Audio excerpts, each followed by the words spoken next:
Hello and welcome to my channel In Search of Wonder. My name is Anne and this is my weekly reading vlog.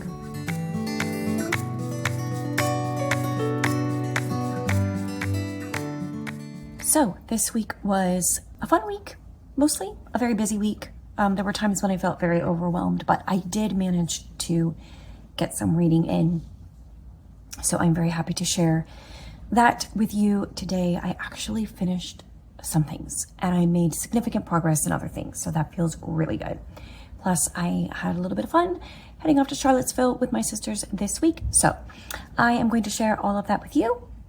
Let's get started. Hello, it's Tuesday evening and I thought it's probably about time to get this vlog started. I actually took some clips yesterday. Yesterday was President's Day, and so I was off. And my sisters and I went to Charlottesville, Virginia. Now, Charlottesville, Virginia is famous for a few reasons. One, that is where the University of Virginia is, but also it is home to several former US presidents, such as Thomas Jefferson and James Madison and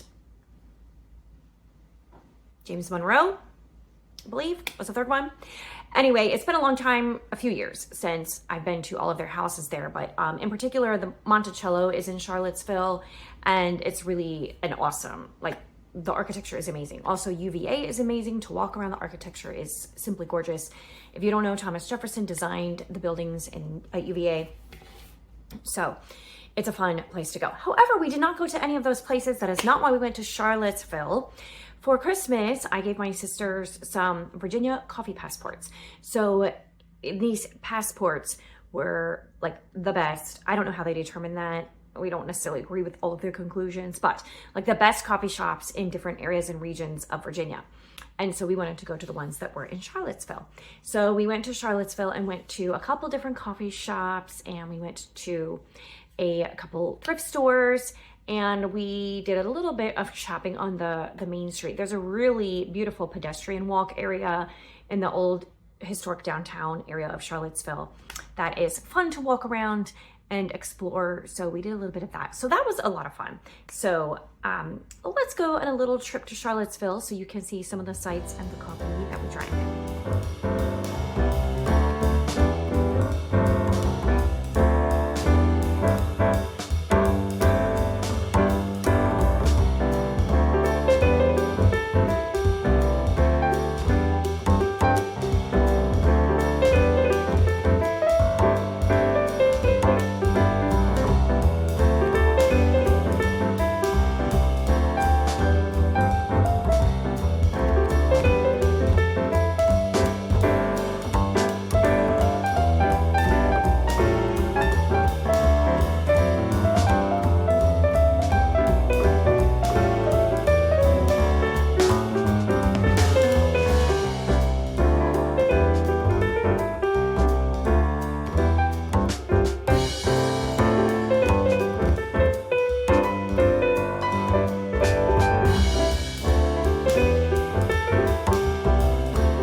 Was not driving most of the way to Charlottesville, and it's a couple hours away from where I live. So I had some time to read.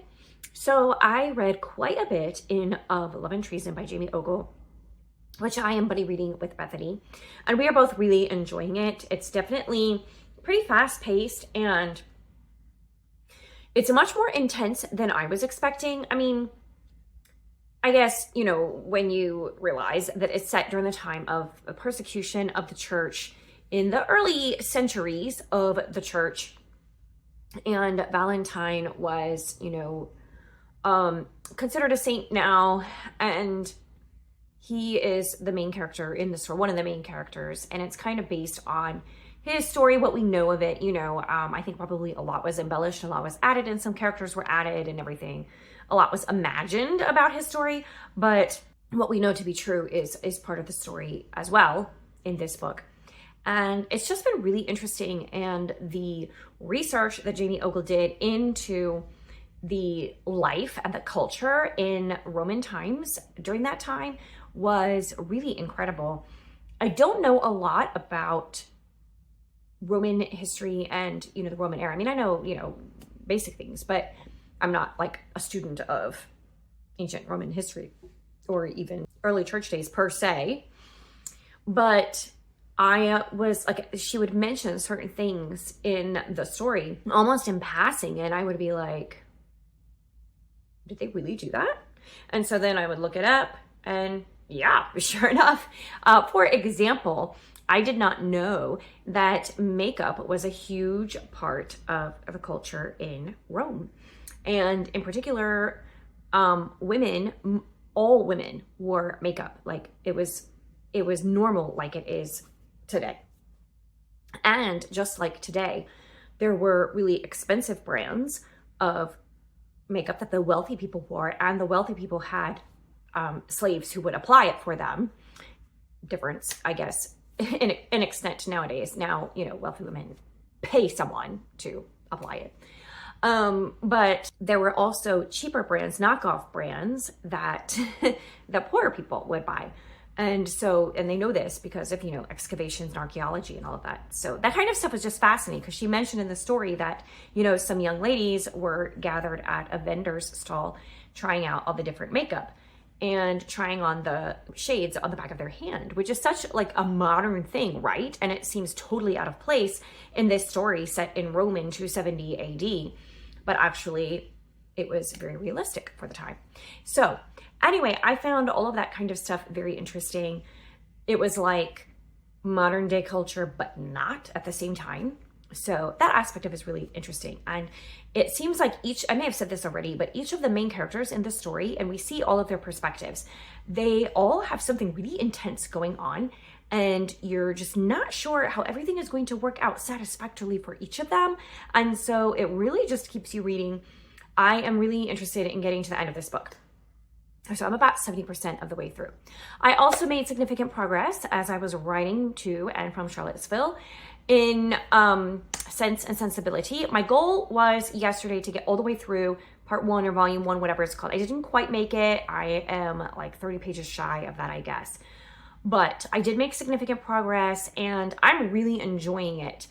I felt like the last time that I read it, that it moved so slowly that I got a little bit bored, honestly, in parts of it. And it's not as funny as Jane Austen's other books. And that last part is true. It's definitely not, it's not full of the same way her other books are, of like the sparkling wit kind of thing.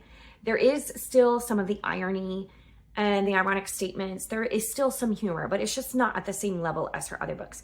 And as the annotator keeps saying in the edition that I'm reading, it is her most didactic book, and you can see that. So that's why it's probably not my favorite Sense and Sensibility, but I am enjoying it more this time around, and I'm also taking it more for what it is, for what Jane Austen wrote it to be. And the annotations are really helping me with that, to be able to appreciate what Jane Austen was offering with this book, and not trying to just read it, you know, completely subjectively as to what I'm enjoying and what I'm not, but appreciating what she was doing and what she was trying to say in this story, and what she was offering to the world. And so I am really appreciating it, and I'm enjoying it, and I want to read more of it. I just don't have time.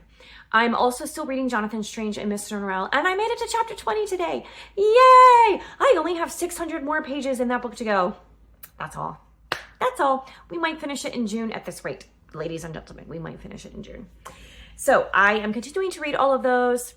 I haven't picked up anything else that I need to pick up this week. February has gone so terribly for me. There are 10 more days left in this month.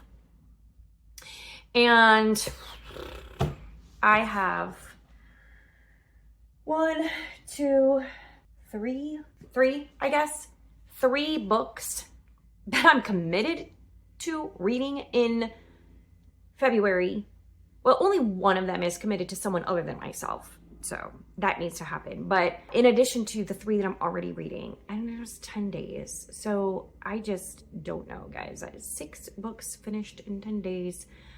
Yeah, pretty sure that's not happening. So for March, yeah, March is going to look a little different for me than it normally does. So we're going to like put on some brakes and just be bare bones when it comes to March. So you're seeing this on a Sunday. So when my March TBR comes out later this week, probably on Wednesday, yeah, it's going to be a different sort of TBR for me because February was in a lot of ways, not just reading ways, just a lot of ways.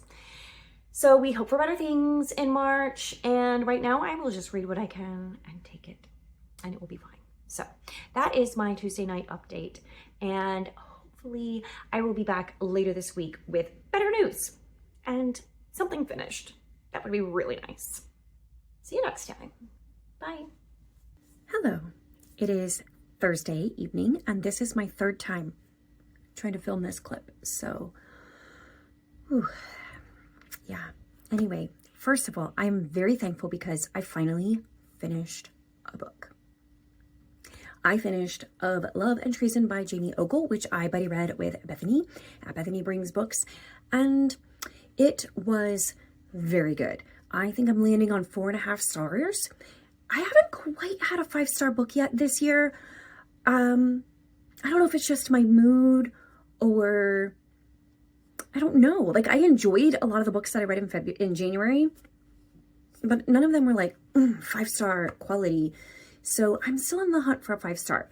I really enjoyed Of Love and Treason, but it didn't have that like, oh my goodness, this is amazing 5-star quality for me. However, it was very good and I can recommend it definitely. It is about Valentine, the Valentine of Valentine's Day, and his story as much as we know of it. So it's historical fiction based on the legend of Valentine. Don't go into it expecting anything like super factual and biographical because it's not that. However, it is a fun to imagine fictional story about the possibilities of Valentine's life and his martyrdom. It's not a secret that he was martyred, so that's not a spoiler, but you should know that going into the book. So it is a really good story. It's very well told. My favorite thing about it, besides the fact that it just was engaging and kept you interested in reading, is that it feels like, you know, she really does a great job of setting the scene and putting you in ancient Rome with her descriptions of the buildings and the clothing and the different cultural daily life sort of things that happened. And so many times I was like, no, not really, not in ancient Rome. And then I would look it up and sure enough. And so it's just really, she obviously, you know, carefully researched what daily life was like in ancient Rome. And some of the stuff, you know, we just don't know. So, you know, obviously just have to make up as you go along, right? But a lot of it was like factual and based on reality. So that was really cool.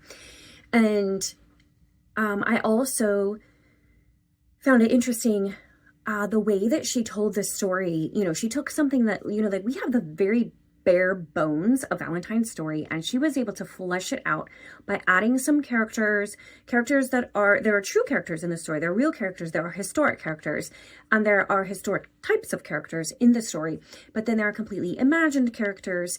And, you know, there was a lot that she had to imagine into this story to make a full novel.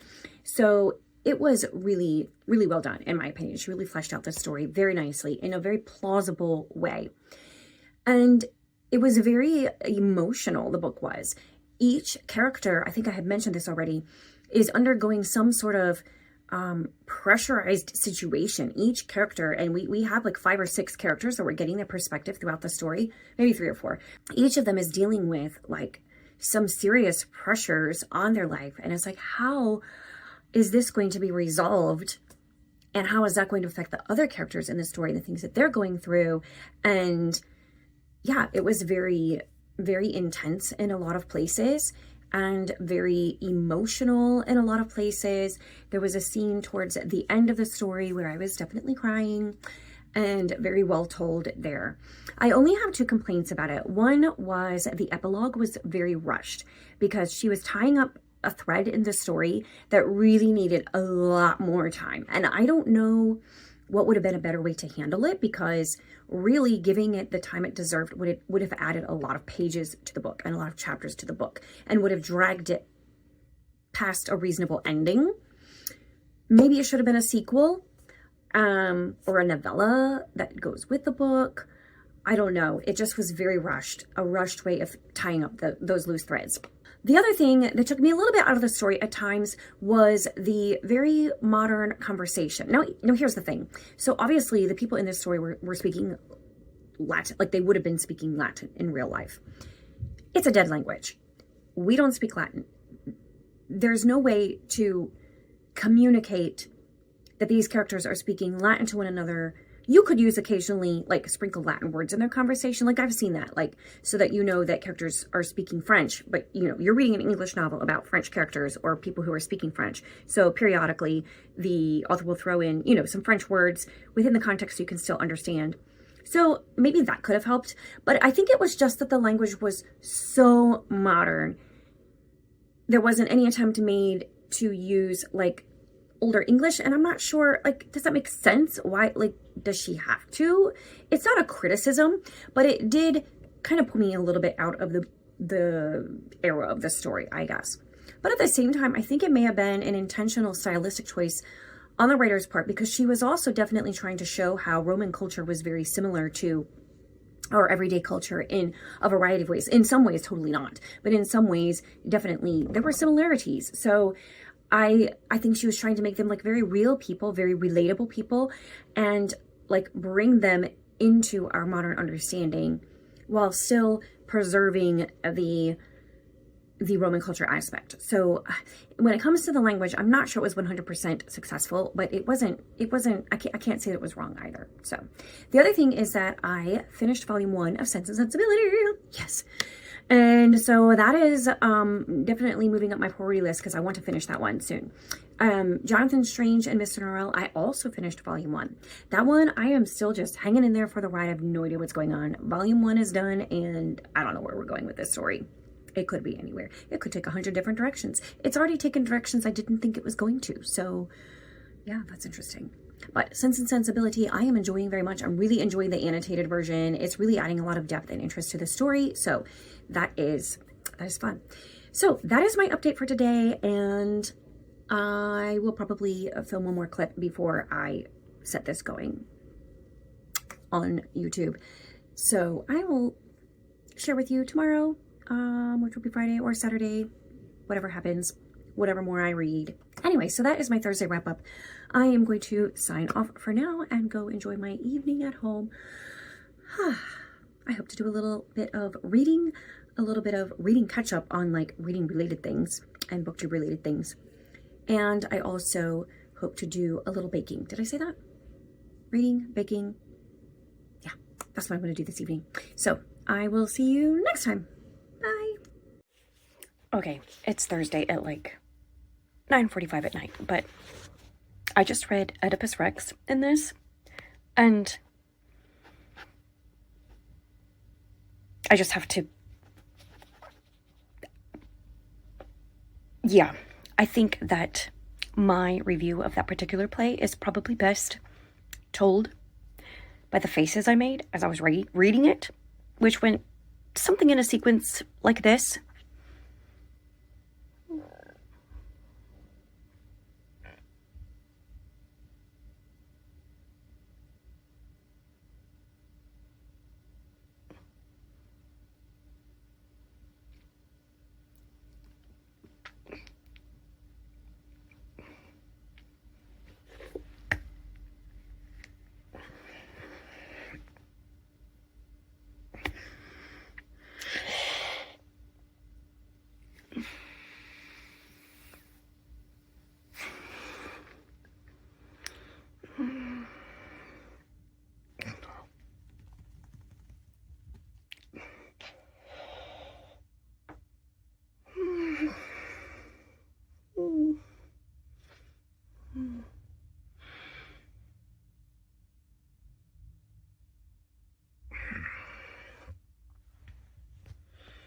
Yeah, that was Oedipus Rex. My son warned me, I will say. Actually, he told me what would happen in this story, and I was like, oh, interesting. But then when you're reading it, wow, it's a whole other thing. Anyway, if you want a shocking experience, read Oedipus Rex. It is now Saturday afternoon, and I am really late in wrapping this video up, and I haven't even started editing it, and I'm having company tonight. So here's hoping that I'm able to get this ready to go Sunday morning when I normally put it going. This has been my life lately. Day late and $1 short for just about everything. Living in a constant state of overwhelm at the moment, so I hope things settle down, but it's not looking likely anytime in the near future. But let's just wrap up this week of reading. I wanted to film another clip because I finished another book this morning. I read the other two plays in the Oedipus plays of Sophocles. I read Oedipus at Colonus and Antigone. And Oedipus at Colonus was largely forgettable. There wasn't a great deal that happened in it, but it does set up things that happen in the third play, Antigone. And there was a great character that I really liked, Theseus. I liked his character in that play. And that's about all I can say for it. And then Antigone, I had read as a high schooler, and I remember really loving it. I also remember thinking that it was really romantic. So then when I went to read it again, I was like a little disappointed from that aspect. I'm gonna say that it's okay to spoil a book that was written in the 5th century BC. So there's definitely a Romeo-Juliet plot going on here in this story, but there's not a lot of time spent on that aspect of the story at all. So you don't honestly get super invested in the romance in the story. So I'm not sure. As a teenager, I thought it was highly romantic. As an adult, I was kind of like, But I did like the character of Antigone. She's not a perfect character, I guess. She's a very principled person who has a very strong sense of principle. You might also see it as a rebellious streak.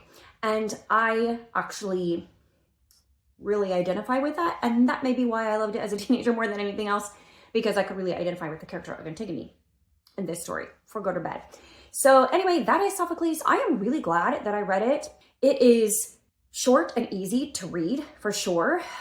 This translation by Paul Roche, I mean, I don't know if it's considered one of the better translations or not. It's been around since 1958. And I recognize some wording and some of the quotes in Antigone. So I think it's also the one that I read as a teenager that was in my textbook. So I don't know if it's a good translation or not. I'm not an ancient literature scholar. But it was very readable. It was very easy to read. It was very easy to follow along in the story, to understand what was happening, even though it was about, Greek mythology and characters and stuff that I just don't know much about. It was very easy to read, very engrossing, very emotional story, and a lot of stuff happens. So it was very interesting. Glad I read it. I ended up giving it 4 stars. 4 stars, because it wasn't like, ooh, this is my favorite classic ever, but also I really enjoyed it. And, it's been around since 5th century BC. So, yeah, I mean, you gotta give it to Sophocles, right? He knew what he was doing. Still plugging away at Sensibility and Jonathan Strange and Mr. Norrell. And I also have a little mini haul, one book to show you. Someone had told me that my Barnes & Noble edition of The Count of Monte Cristo was abridged, which is dumb because it's really pretty thick anyways, like 600 some pages. And so I didn't think anything of it. And then I looked at the title page after they told me that, and I was like, and that's the only place it says that, by the way, in parentheses, abridged. That's the only place. Yeah. It doesn't say anywhere else on the title on the cover that is abridged, which is dumb. And when you are looking up online, I was trying to find a book to buy that was not abridged, And it is really hard to find that information. It's not like obvious. Does everybody but me in the world just know which editions are abridged and which ones aren't? Because this is the second time this has happened to me. And that's really kind of annoying. And it was also kind of annoying how difficult it was to find an unabridged copy. End rant. So, I bought this copy. This is the Penguin Classics because I figured while I was at it, since I had to buy the book anyway, I might as well take the time to research and find which edition I do want to buy and which translation is the best. And so many people said that Robin Buss's translation is the best. So there would seem to be a general consensus on that score. So I thought, well, then I will go with Robin Buss's translation. So, and I got this paperback Penguin Classics version of that, you know, just the basic Penguin Classics book. So it is ginormous. This one is more than 1,200 pages. So that is not abridged. So that has been my week this week. I'm just thankful that I actually have finished some books. So I need to, going forward in this week,